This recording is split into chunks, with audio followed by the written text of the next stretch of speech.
O Homem Integral, capítulo 8. O Homem perante a Consciência. Nascimento da consciência. Antropológica e historicamente, a sobrevivência equilibrada do homem e da sociedade tem estado sempre vinculada à ideia de um mito central, no qual se aurem os valores éticos de sustentação das suas atividades e do seu equilíbrio. Toda vez em que fatores adversos interferem nos mitos humanos, desacreditando aquele que sintetiza suas aspirações, os homens se encaminham para o caos e se agridem e se perturbam, parecendo haver perdido o rumo. Passada a tempestade, os seus remanescentes, não destruídos in totum, emergem, dando surgimento a uma nova ideação, e um mito criativo aparece preenchendo a lacuna deixada pelo anterior. No estado atual da sociedade, existe a carência de um mito predominante, que aglutine todas as mentes sobre elas, derramando as suas benesses e confortando-as. A perda do mito expõe os conteúdos psíquicos que alteram os objetivos das suas necessidades, fazendo-os mergulhar no vazio e no desinteresse, no prazer ou na alucinação do poder. Em se considerando que nenhum desses objetivos planifica o indivíduo, ele passa a disputar a necessidade abrangente do despertar da consciência, interpretando os mitos menores nele jacentes. Jung, em uma análise profunda, estabeleceu que a existência só é real quando é consciente para alguém, afirmando a necessidade que o Criador possui em relação ao homem consciente. Oportunamente, voltou a esclarecer que a tarefa do homem é conscientizar-se dos conteúdos que pressionam para cima, vindos do inconsciente. Esse despertar e crescimento da consciência, ainda segundo o eminente psicanalista, termina por afetar-lhe também o inconsciente. É óbvio que se os conteúdos psíquicos emergentes formam a consciência, as contribuições atuais desta se irão incorporar ao inconsciente, que surgirá mais tarde.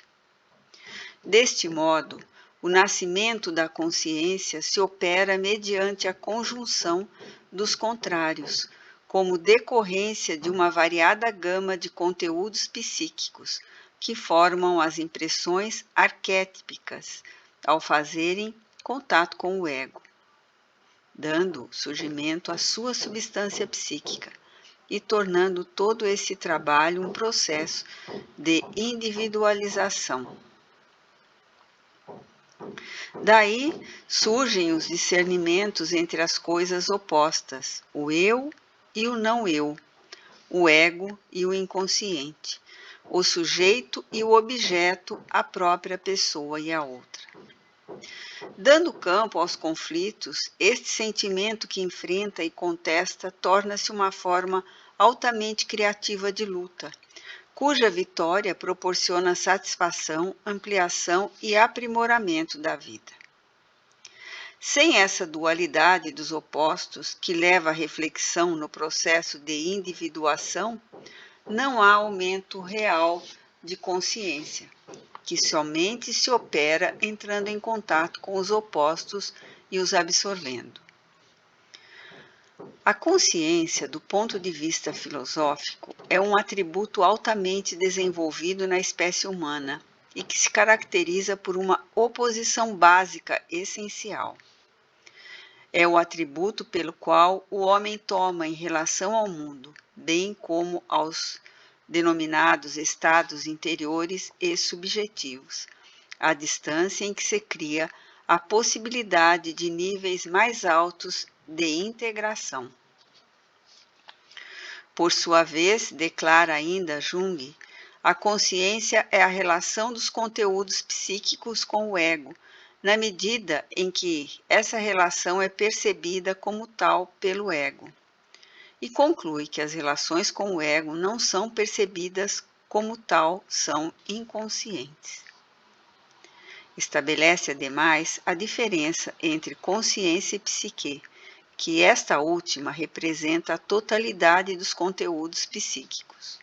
E como esses conteúdos, na sua totalidade, não estão vinculados ao ego, tais não são consciência.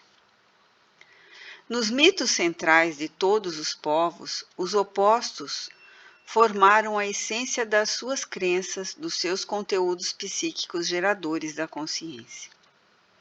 Encontramo-los nas religiões da antiguidade oriental e particularmente no mito da criação, no qual os conflitos da treva e da luz, do bem e do mal, são relevantes. O zoroastrismo também o ressuscitou, e mais tarde a alquimia facultou o surgimento da pedra filosofal como mediadora dos opostos, do Santo Graal como depósito que compõe as bases da consciência humana, a se avolumar através dos tempos, dando, desde o início, a ideia das suas várias expressões, tais a consciência moral, a consciência de fé, a consciência do dever, de justiça, de paz, de amor.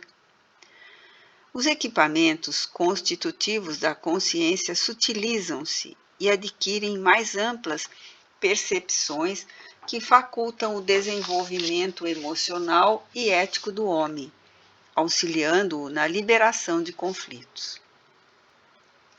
As heranças atávicas, que se convertem em arquétipos no inconsciente individual e coletivo, dizem respeito às realidades do espírito em si mesmo, responsável pelos resíduos psíquicos, que se transformam nos conteúdos preponderantes para a formação da consciência.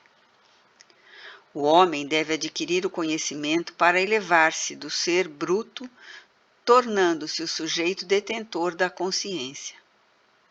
Não lhe bastará conhecer, mas também viver a experiência de ser o objeto conhecido.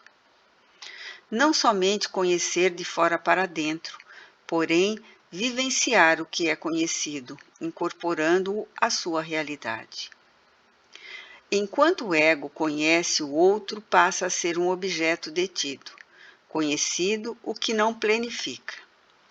Esta satisfação advém quando o ego, passando pela vivência do que conhece, torna-se, por sua vez, conhecido pelo outro, que também tem a função de sujeito conhecedor. O ego adquire, desse modo, a consciência autêntica, no momento em que é sujeito que conhece o objeto conhecido. Indispensável, nesse jogo do conhecer sendo conhecido, que não se crie uma dependência em relação à pessoa que conhece. A vida saudável é a que decorre da liberdade consciente, capaz de enfrentar os obstáculos e dificuldades que se apresentam no relacionamento humano e na própria individualidade. Esta é a meta que a consciência almeja. Os sofrimentos humanos. Buda considerou a vida como uma forma de sofrimento e que a sua finalidade era exclusivamente encontrar a maneira de libertar-se dele. Para o budismo, a vida é constituída de misérias que geram o sofrimento. Por sua vez, o sofrimento é causado pelos desejos insatisfeitos ou pelas emoções perturbadoras e o sofrimento deixará de existir se forem eliminados os desejos, sendo necessário, para tanto, uma conduta moderada e a entrega à meditação em torno das aspirações elevadas do ser. A fim de transmitir adequadamente suas lições, o príncipe Gautama utilizou-se de parábolas, conforme fez Jesus mais tarde. O fundamento essencial dos seus ensinos se encontra na lei do karma, graças à qual o homem é o construtor de sua desdita ou felicidade, mediante o comportamento adotado no período de sua existência corporal. Em uma etapa, a aprendizagem equipa-o para a próxima, sendo que a soma das experiências e ações positivas anula aquelas que lhe constituem débito propiciador de sofrimento. O sofrimento se apresenta na criatura humana como uma enfermidade que necessita de tratamento conveniente, em que se invistam todos os valores ao alcance pela primazia de lograr-se ao bem-estar e ao equilíbrio fisiopsíquico. Deste modo, o sofrimento pode decorrer do desgaste orgânico ou mental, que é um processo degenerativo do instrumento material do homem. As doenças campeiam e a receptividade daqueles que se encontram em cursos nos códigos da justiça divina sofrem-nas, mediante as coarctações danosas do mecanismo genético, ou por contaminação posterior, escassez alimentar, traumatismos físicos e psicológicos, num emaranhado de causas próximas, decorrentes dos compromissos negativos do passado mais remoto. Noutro caso, o sofrimento resulta da transitoriedade da própria vida física e da fragilidade de todos os bens que proporcionam prazer por um momento, convertendo-se em razão de preocupação, de arrependimento, de amargura. A busca do prazer é inata, instintiva, e o homem se lhe aferra na condição de meta prioritária. Não raro, ao consegui-lo, frui da satisfação momentânea e, por insatisfação psicológica, propõe-se a prolongá-lo indefinidamente, sofrendo ante a impossibilidade de o manter pelas alterações naturais que se derivam da impermanência de tudo, pela saturação e, finalmente, pela perda de objetivo após conseguido o anelo. Por fim, surge o sofrimento dos condicionamentos de ordem física e mental. Os hábitos arraigados constituem uma segunda natureza, com prevalência na conduta psicológica do homem. As alterações e transformações produzem sofrimento pela necessidade de ajustamento, pelo esforço da adaptação e os altos e baixos da emoção, que tende a reagir às mudanças que se devem operar na conduta. Encontrado o sofrimento, o homem tem o dever de identificar as suas causas, que procedem dos atos degenerativos próximos ou remotos, referentes às suas reencarnações.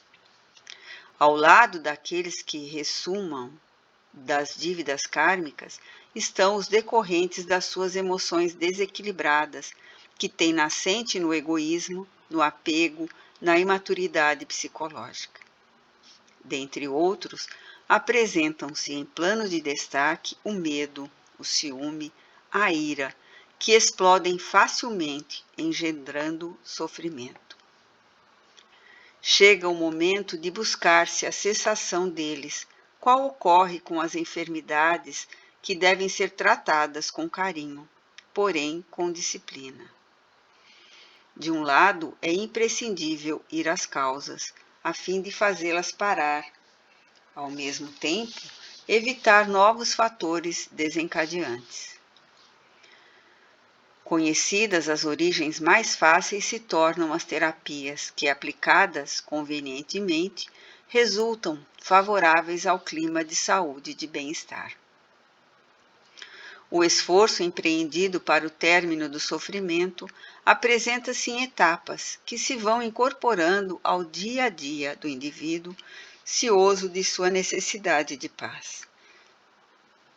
Impõe-se-lhe o trabalho de condicionar a mente à necessidade da harmonia, recorrendo à meditação em torno das finalidades altruísticas da vida, disciplinando a vontade, exercitando a tranquilidade diante dos acontecimentos que não podem ser evitados, das ocorrências denominadas tragédias, das quais pode retirar excelentes resultados para o comportamento e a autorrealização. O processo da cessação do sofrimento dá-se ainda através do sofrimento que propicia satisfação pela certeza que advém de estar liberando a sua áspera constrição. Enfrentar, portanto, o sofrimento sem válvulas psicológicas escapistas é uma atitude saudável, muito distante da distonia masoquista habitual. Também resulta de uma disposição consciente para o homem enfrentar-se desnudado, com uma visão otimista em torno do futuro por conquistar. Realmente, o sofrimento faz parte do mecanismo da evolução na Terra. Nos reinos vegetal e animal, ele se encontra na embrionária percepção das plantas, que sofrem as agressões e hostilidades do meio, as contaminações e processos degenerativos. Entre os animais, desde os menos expressivos até os mais avançados biologicamente, o sofrimento se manifesta na sensibilidade nervosa, como forma de produzir novos e mais perfeitos biótipos, em constante adaptação e harmonia das formas do psiquismo neles latente. A superação do sofrimento é, sem dúvida, o grave desafio da existência humana, que a todos cumpre conseguir.